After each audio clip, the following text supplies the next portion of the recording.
विद्यार्थी मित्रों, ધોરણ 9 विज्ञान विषय में प्रकरण 1 में આપણે लास्ट विडियोनी अंदर वायु अवस्था विषे माहिती मेळवी।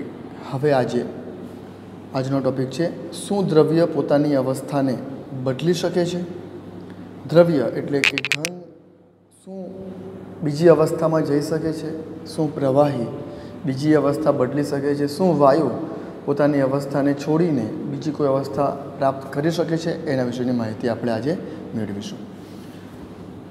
तो आपणे त्रण अवस्था जोई, घन, प्रवाही अने वायु। अने आ प्रक्रियाने समझवा माटे आ जे टॉपिक छे एने समझवा माटे आपणे घन पदार्थ तरीके आपणे बरफ लईशुं अने प्रवाही तरीके आपणे पाणीने जोईशुं अने वायु पदार्थ तरीके आपणे पाणीनी बाष्प एटले के वराळने आपणे लईशुं। અહીં આપણે આ પદ્ધતિને સમજવા માટે બરફનું જ સ્વરૂપ, પાણીનું જ સ્વરૂપ છે બરફ અને પાણીનું જ સ્વરૂપ છે વરાળ। પાણીમાંથી જ બરફ બને અથવા બરફમાંથી પાણી બને એમ કહો તો પણ ખોટું નહીં। પાણીમાંથી વરાળ બને તો આપણે એક જ પદાર્થના અલગ અલગ સ્વરૂપો વિશે આપણે અભ્યાસ કરીશું અને કેવી રીતે પોતાની અવસ્થાઓ બદલે છે એના ઉપર આપણે અભ્યાસ કરીશું, એના વિશે આપણે શીખીશું। तो જ્યારે एक अवस्थामांथी बीजा अवस्थामां पदार्थ फेरवाय तो शुं थशे, एमां शुं फेरफार थता हशे ए आपणे जोईशुं। જ્યારે द्रव्यनी अवस्था बदलाय त्यारे एमां शुं फेरफार थाय ए जोईशुं। अवस्था बदलावाथी द्रव्यना कणों पर शुं असर थाय छे ए आपणे जोईशुं अने अवस्थानो आ फेरफार केवी रीते थाय छे एना उपर पण आपणे अभ्यास करीशुं। तो एना माटे एक प्रवृत्ति छे, ए प्रवृत्ति अने एने आधारे आपणे आ मुद्दाने आपणे समजવાનો प्रयत्न करीशुं। तो एक अवस्थामांथी बीजी अवस्थामां फेरफार करवा माटे एक परिबळ छे तापमान। तापमानना फेरफारनी असर, तापमान बदलाशे एटले द्रव्यनी अवस्थामां फेर पड़शे, द्रव्यनी अवस्थाओ बदलाशे, द्रव्यनी अवस्थाओं फेर पड़शे। तो ए तापमान में फेरफारनी असर ने समझवा माटे आपणे नीचे जे साधनों जे रीते गोठव्या छे एना उपर आपणे थोड़ुं ध्यान आपीए। तो एक लोखंडनुं स्टेन्ड छे, आ स्टेन्ड साथे एक थर्मोमीटर जोड़ेलुं छे अने थर्मोमीटरनो पारावाळो भाग एटले के जेना द्वारा ज्यां पारो होय छे ए पारावाळो भाग नीचे तरफ छे। एक स्टेन्ड पर एक बीकर गोठवेलू है, आ तमे जोई शको छो। आ बीकर एने एक स्टेन्ड पर गोठवेलू है।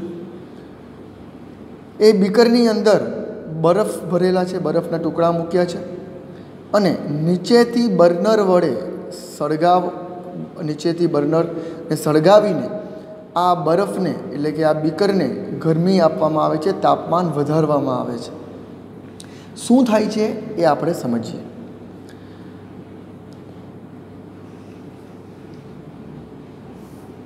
धीमा तापे बीकर ने गरम करवानुं शरू करो। सौथी पहला आ बीकर ने आपणे धीमे धीमे एटले के धीमा तापमाने धीमी ज्योत पर गरम करवानुं शरू करीशुं। ज्यारे बरफ पीगळवा मांडे त्यारे तरत तापमान नोंधी लो। आपणने खबर छे के बरफ ए घन स्वरूप कहेवाय, पाणीनुं घन स्वरूप ए बरफ छे। જ્યારે બરફને ગરમી આપવામાં આવશે તો એનું સ્વરૂપ બદલાશે અને એ પીગળવા માંડશે, પીગળશે એટલે એનું સ્વરૂપ બદલાશે। જ્યારે બરફ સંપૂર્ણ રીતે પાણીમાં રૂપાંતરિત થઈ જાય ત્યારે ફરીવાર તાપમાન નોંધી લો। અહીં આપણે 2 વાર તાપમાન નોંધવાનું છે। સૌથી પહેલું ક્યારે? જ્યારે બર્નર વડે ગરમ કરો બરફને અને બરફ धीरे धीरे करता पीगळवा मांडशे त्यारे एनुं तापमान थर्मोमीटर आ थर्मोमीटर में बतावशे, ए नोंधी लेवुं। त्यार पछी ज्यारे अंदर राखेला बधा ज बरफना टुकड़ा पीगળી जशे एटले के बधा ज बरफना टुकड़ानुं पाणी बनी जशे त्यारे ए तापमान नोंधी लेवुं।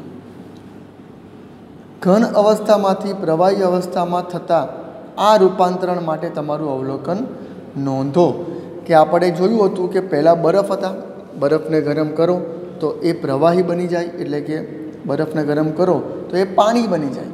બરફ ઘન સ્વરૂપ છે, પાણી પ્રવાહી સ્વરૂપ છે.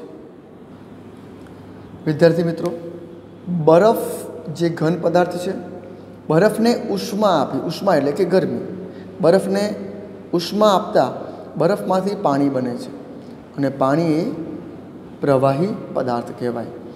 એટલે કે ઘન અવસ્થામાંથી પ્રવાહી અવસ્થામાં પદાર્થને ફેરવવા માટે આપણે તાપમાન આપ્યું, આપણે ઉષ્મા આપી. એક અવસ્થામાંથી બીજા અવસ્થામાં ફેરવવા માટે આપણે ગરમીનો ઉપયોગ કર્યો, ઉષ્માનો ઉપયોગ કર્યો. આ પ્રવૃત્તિમાં બે પ્રશ્નો હતા. પહેલો પ્રશ્ન એ હતો કે જ્યારે બરફ પીગળવા માંડે ત્યારે તાપમાન નોંધો, અને જ્યારે બરફ સંપૂર્ણ રીતે પીગળી જાય અને પાણી બની જાય ત્યારે ફરીવાર તાપમાન નોંધો. તો બરફની અંદર આપણે આ પ્રવૃત્તિને આકૃતિ દ્વારા સમજીએ. આ બીકર છે, બીકરની અંદર આપણે પહેલાં બરફના ટુકડા મૂક્યા અને બરફની અંદર આપણે મૂક્યું હતું થર્મોમીટર. થર્મોમીટરનો ઉપયોગ તાપમાન નોંધવા માટે થાય છે, થર્મોમીટરનો ઉપયોગ તાપમાનને માપવા માટે થાય છે. તો આપણે થર્મોમીટર બરફની અંદર મૂક્યું હતું આ રીતે. આ એનો પારાવાળો ભાગ. તો તે સમયે આપણે ડૉક્ટરનો થર્મોમીટર આમાં ઉપયોગ ન કરી શકીએ, આપણે સામાન્ય જે થર્મોમીટર હોય એનો ઉપયોગ કરવાનો. તો આ થર્મોમીટરને જ્યારે આપણે બરફમાં મૂકીશું તો આપણને ખબર છે કે બરફ ખૂબ જ ઠંડો પદાર્થ છે અને એનું તાપમાન ખૂબ જ નીચું હોય છે. નીચું એટલે કે ખૂબ જ નીચું. હવે તાપમાનને દર્શાવવા માટે અંશ એટલે કે અંશ સેલ્સિયસ અને અંશ ફેરનહીટ જેવા એકમોનો ઉપયોગ થતો હોય છે. અંશ સેલ્સિયસ અને અંશ ફેરનહીટ જેવા એકમોનો ઉપયોગ થતો હોય છે. અને ઘણીવાર તાપમાન માપવા માટે કેલ્વિન નામના એકમનો પણ ઉપયોગ થાય છે. તો હું પહેલાં થર્મોમીટરની વાત કરું. થર્મોમીટરમાં જે તાપમાન માપવા માટેનું જે માપ થર્મોમીટર પર લખેલું હોય છે એ માપની વાત કરીએ તો જ્યારે તમે બરફની અંદર થર્મોમીટર મૂકશો તો એ તાપમાન બતાવશે 0થી નીચે, 0થી ઓછું તાપમાન બતાવશે, -ડિગ્રી, -અંશ સેલ્સિયસ, માઇનસની અંદર એ ટેમ્પરેચર બતાવશે. જ્યારે તમે બીકરને ગરમ કરો, બર્નર વડે એને ગરમી આપો, અને તમે જ્યારે ઉષ્મા આપો છો, ગરમી ઉષ્મા જ્યારે એને મળે ત્યારે ઉષ્મા આપવાથી, બર્નર વડે જ્યારે તમે એને ઉષ્મા આપો તો ઉષ્મા આપવાથી તાપમાન વધે. એ વધતું તાપમાન તમે અહીં થર્મોમીટરમાં જોઈ શકશો. જે પારો હશે એ પારો થર્મોમીટરમાં ઉપર તરફ ગતિ કરતો તમને દેખાશે જેમ જેમ તાપમાન વધશે તેમ તેમ. પણ જેવું બરફ પીગળવાનું શરૂ કરે ત્યારે તાપમાન નોંધી લેવું, અને જ્યારે સંપૂર્ણપણે બધા જ બરફમાંથી પાણી બની જાય ત્યારે તાપમાન નોંધી લેવું. હવે વિદ્યાર્થી મિત્રો, એક બીજો પણ મુદ્દો ધ્યાનમાં લેજો. હું તમને હમણાં સમજાવી ગયો કે જ્યારે તમે થર્મોમીટરને બરફમાં મૂકશો ત્યારે કદાચ એનું તાપમાન 0થી નીચે પણ હોઈ શકે, માઇનસમાં. પણ એ ક્યારે હોઈ શકે? જે તમે ઘણા વધુ સમયથી તમે બરફમાં મૂકી રાખશો તો. તરત જો મૂકશો તો એનું તાપમાન 0°C આજુબાજુ જ હશે, 0°C પર હશે એવું કહીએ તો પણ ખોટું નહીં. જેવું તાપમાન વધશે, જ્યારે એક બરફનો ટુકડો પીગળશે તો પણ એ તાપમાન 0 પર જ હશે, 2 પીગળશે તો પણ 0 પર હશે, જ્યારે બધા પીગળી જશે ત્યારે પણ 0 પર જ હશે, અને જ્યારે બધા પીગળી જશે પછી એ 0થી તાપમાન ઉપર વધશે. ત્યાં સુધી એ તાપમાન 0 પર સ્થિર રહેશે. હું જે કહું છું એ ફરીથી એકવાર સમજીએ. તમે બહુ જ લાંબો સમયથી જો બરફમાં મૂકી રાખશો તો જ થર્મોમીટરનું તાપમાન માઇનસમાં જશે, એટલે કે 0થી નીચે જશે. બાકી તરત બરફમાં મૂકશો તો ત્યારે ટેમ્પરેચર એનું 0 પર જ હશે. જ્યારે તમે ગરમી આપશો, એક બરફ પીગળશે તો પણ એ ટેમ્પરેચર 0 પર જ હશે. 2, 3 એમ બધા પીગળશે ત્યાં સુધી એ 0 પર જ રહેશે, 0°C પર જ રહેશે. અને પછી જ્યારે પાણી બની જશે પછી જ એ થર્મોમીટર પર તાપમાન વધવા માંડશે. હવે આગળ બીકરમાં એક કાચનો સળિયો રાખીને તેના દ્વારા હલાવતા પાણી ઉકળે ત્યાં સુધી તેને ગરમ કરતા રહો. એટલે કે આ બીકરને સતત ગરમ કરતા રહેવાનું છે જ્યાં સુધી પાણી ઉકળે નહીં ત્યાં સુધી. જ્યાં સુધી મોટાભાગના પાણીની બાષ્પ બની જાય ત્યાં સુધી થર્મોમીટરના તાપમાન પર નજર રાખો. પાણીની પ્રવાહી અવસ્થામાંથી વાયુ અવસ્થામાં થતા રૂપાંતર માટેના અવલોકનો નોંધો. તો વિદ્યાર્થીઓ, જ્યારે બરફને ગરમીએ મળે ત્યારે એનું રૂપાંતર પાણી એટલે કે પ્રવાહીમાં થયું. હવે આપણે થર્મોમીટર ઉપર નજર રાખવાની છે. તાપમાન વધારતા જઈશું તેમ થર્મોમીટરમાં તાપમાન વધતું દેખાશે, એટલે કે પારો ઉપર જતો દેખાશે. પરંતુ એક સમયે એવું થશે કે પારો સ્થિર થશે અને પાણીમાંથી વરાળ નીકળતી નજર પડશે. ત્યારે પારો સ્થિર થશે અને અમુક સમય સુધી, જ્યાં સુધી બધું પાણી વરાળ બની ન જાય ત્યાં સુધી એ થર્મોમીટરમાં પારો એક આંખ ઉપર સ્થિર રહેશે અને એ આંખ હશે 100°C. કારણ કે આપણને ખબર છે કે પ્રવાહીમાંથી, ઘનમાંથી જ્યારે પ્રવાહી બને ત્યારે એક નિશ્ચિત તાપમાને આ ઘટના થતી હોય છે અને એ છે 0°C. 0°C પર આ ઘટના થતી હોય છે. પણ જ્યારે પ્રવાહીમાંથી વાયુ બનતો હોય, એટલે કે પાણીમાંથી જ્યારે વરાળ બને ત્યારે તાપમાન વધે છે, પણ અમુક સમય સુધી એ તાપમાન વધ્યા પછી સ્થિર થઈ જાય છે.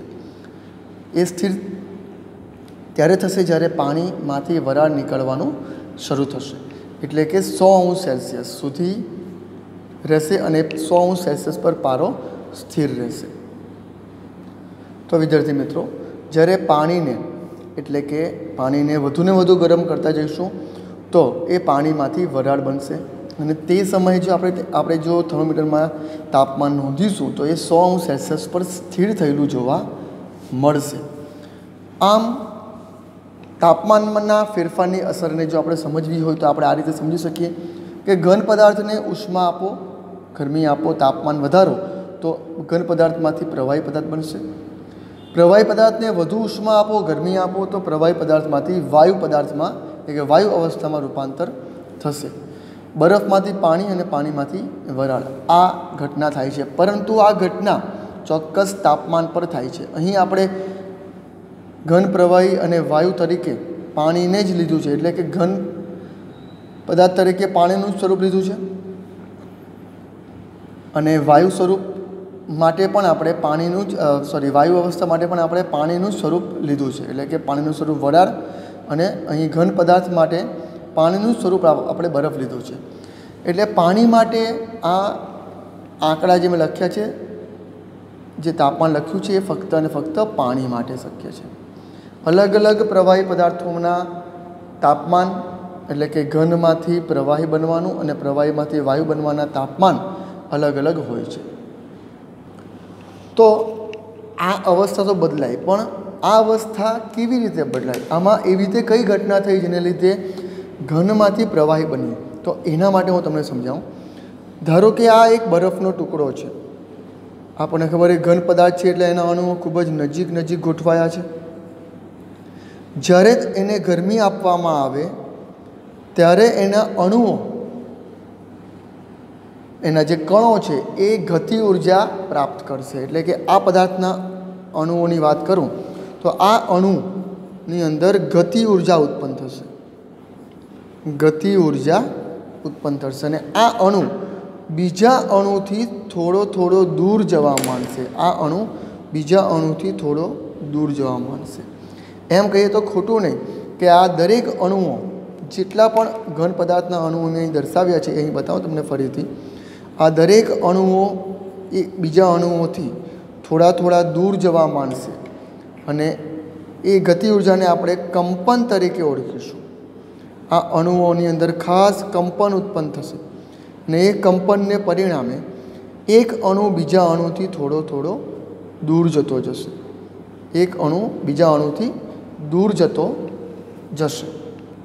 આમ ઘન પદાર્થનું તાપમાન વધતા એના જે કણો છે એ ગતિ ઉર્જા પ્રાપ્ત કરે છે, ગતિ ઉર્જા પ્રાપ્ત કરે છે અને ગતિ ઉર્જામાં વધારો થવાથી કણ વધુ ઝડપથી કંપન કરવા લાગે છે. તમે જેટલી વધુને વધુ ગરમી આપો એટલે આ કણો થોડા થોડા દૂર જતા જશે અને જેટલી વધુ ગરમી આપશો એટલા વધારે દૂર જતા જશે. એનું કંપન વધી જશે અને એક અણુ બીજા અણુથી ખૂબ જ દૂર દૂર ગોઠવાતો જશે. આ રીતે દરેક અણુ બીજા અણુથી દૂર જતો જશે અને આ ઉર્જાને લીધે, આ ગતિ ઉર્જાને લીધે દરેક કણો વચ્ચે જે આકર્ષણ બળ હતું, આપણે આગળના વિડીયોમાં જોઈ ગયા છે કે દરેક કણ બીજા કણ સાથે આકર્ષણ બળ ધરાવે છે. તો આ આકર્ષણ બળ પણ નબળું પડતું જશે ગરમી આપવાથી. અણુઓ કંપન કરવા લાગશે, ગતિ કરશે, હલવા લાગશે અને એકબીજાથી દૂર જતા જશે અને બધા અણુઓ વચ્ચે આકર્ષણ બળ નબળું પડતું જશે અને દરેક અણુ, દરેક કણ પોતાનું જે સ્થાન હતું એ ચોક્કસ સ્થાનને છોડી દેશે અને સ્વતંત્ર રીતે મુક્ત થવા માંડશે. પોતાનું જે સ્થાન હતું એ સ્થાનને છોડી દેશે, કારણ કે દરેક અણુ ગતિ કરે છે હવે, એટલે એ પોતાનું સ્થાન છોડી દેશે અને ગતિ કરવા લાગશે. એક અવસ્થા એવી પણ આવશે કે જ્યારે ઘન પદાર્થ પીગળીને પ્રવાહી સ્વરૂપમાં રૂપાંતર પામી જશે. એ તાપમાનને, વાતાવરણીય દબાણ હેઠળ ઘન પદાર્થ પીગળીને પ્રવાહી સ્વરૂપમાં રૂપાંતરિત થાય છે, એ તાપમાનને ઘન પદાર્થનું ગલન બિંદુ કહેવાય. એટલે કે આપણે એમ સમજીએ, જે અહીં મેં આકૃતિ બતાવી છે એ જ બતાવે છે આ ઘન પદાર્થ છે, આ પ્રવાહી પદાર્થ છે અને આ વાયુ પદાર્થ છે, એમ સમજો. ઘન પદાર્થને ગરમી આપી તો એ પ્રવાહી બન્યો. કેમ બન્યો? કારણ કે એના અણુઓ વચ્ચે કંપન ઉત્પન્ન થયું અને એ દૂર જતા ગયા. તો જે તાપમાને, અહીં મેં તાપમાન લખ્યું છે 0°C, બરાબર, જે તાપમાને, આ પાણી માટે છે, અલગ અલગ પદાર્થો માટે અલગ અલગ તાપમાન હોય છે, મેં તમને હાલ જ કહ્યું. તો જે તાપમાને ઘન પદાર્થનું પ્રવાહીમાં રૂપાંતર થાય એ તાપમાનને એ ઘન પદાર્થનું ગલન બિંદુ કહેવામાં આવે છે. હું વ્યાખ્યા ફરીથી બોલું છું. જે તાપમાને ઘન પદાર્થનું પ્રવાહી પદાર્થમાં રૂપાંતર થાય, એટલે કે જે તાપમાને ઘન પદાર્થનું પ્રવાહીમાં રૂપાંતર થાય એ તાપમાનને એ પદાર્થનું, એ ઘન પદાર્થનું ગલન બિંદુ કહેવાય. એનું ગલન બિંદુ કહેવાશે. અને બરફનું ગલન બિંદુ, આપણે અહીં ઘન પદાર્થની વાત કરી તો એ બરફ હતો, તો બરફનું ગલન બિંદુ એટલે કે બરફમાંથી પ્રવાહી બનવાની, પાણી બનવાની ક્રિયાને ગલન બિંદુ કહેવાય. જે તાપમાને બને તે તાપમાનને, તો એ તાપમાન છે 0°C. તો યાદ રાખજો, બરફનું ગલન બિંદુ બરાબર બરફનું ગલન બિંદુ બરાબર 273.6 કેલ્વિન. આ એકમ છે કેલ્વિન. અને આને જો આપણે અંશમાં ફેરવીએ તો એ થશે બરાબર 0°C. સેલ્સિયસ પણ તાપમાનનો એકમ છે, કેલ્વિન પણ તાપમાનનો એકમ છે. એટલે જો હું એમ બોલું કે બરફનું ગલન બિંદુ છે 0°C તો પણ સાચું. હું એમ બોલું કે બરફનું ગલન બિંદુ છે 273.6 કેલ્વિન તો પણ સાચું. કેલ્વિનમાં આ માપ છે 273.6 અને અંશમાં ગલન બિંદુનું માપ છે 0°C. આપણે જે થર્મોમીટર વાપર્યું હતું એ મોટે ભાગે અંશ સેલ્સિયસમાં હોય છે, તો અહીં 0°C મેં એટલા માટે લખ્યું હતું. વ્યાખ્યા અહીં આપી છે આપની ટેક્સ્ટબુકમાં. જે તાપમાને ઘન પદાર્થ પીગળીને પ્રવાહીમાં રૂપાંતર થાય એ તાપમાનને એ ઘન પદાર્થનું ગલનબિંદુ કહેવાય. બરફનું ગલનબિંદુ 273.6 કેલ્વિન છે, જે નીચે દર્શાવ્યું છે. 0°C બરાબર 273 કેલ્વિન. એટલે કે આ બંને સરખા છે પણ એકમ અલગ અલગ છે, એનું ધ્યાન રાખજો. આ કેલ્વિન અહીં લખ્યું છે. કેલ્વિન તાપમાનનો આંતરરાષ્ટ્રીય એકમ કેલ્વિન છે. 0°C બરાબર 273.16 કેલ્વિન થશે. પીગળવાની પ્રક્રિયા એટલે કે ઘનના પ્રવાહી સ્વરૂપમાં રૂપાંતરણની પ્રક્રિયાને ગલન પણ કહેવાય. ગલનબિંદુ અલગ છે અને આ પ્રક્રિયાને ગલન કહેવાય. હું બંને વ્યાખ્યા સાથે બોલીશ. હવે જે તાપમાને ઘનમાંથી પ્રવાહી બને એ તાપમાનને ગલનબિંદુ કહેવાય, પણ એ પ્રક્રિયાને એટલે કે ઘનમાંથી પ્રવાહી બનવાની પ્રક્રિયાને આપણે ગલન તરીકે ઓળખીશું. બરફમાંથી પાણી બનવાની પ્રક્રિયાને ગલન કહેવાય, પણ જે તાપમાને બને એ તાપમાનને એ પદાર્થનું ગલનબિંદુ કહેવાય. વિદ્યાર્થી મિત્રો, હજુ આ ટૉપિક સમજવાનો બાકી છે. તો અહીંથી આપણે જોયું કે બરફમાંથી પાણી કેટલા અંશ સેલ્સિયસે રૂપાંતર થાય છે. 0°C એટલે કે 273.16 કેલ્વિન પર એ બરફમાંથી પાણી એટલે કે ઘનમાંથી પ્રવાહી બને છે, જેને આપણે ગલનબિંદુ કહ્યું. હવે આ જે મુદ્દો છે એટલે કે પ્રવાહીમાંથી વાયુ બનવાની પ્રક્રિયા એ આપણે અને પછીના વિડીયોમાં ભણીશું. Thank you.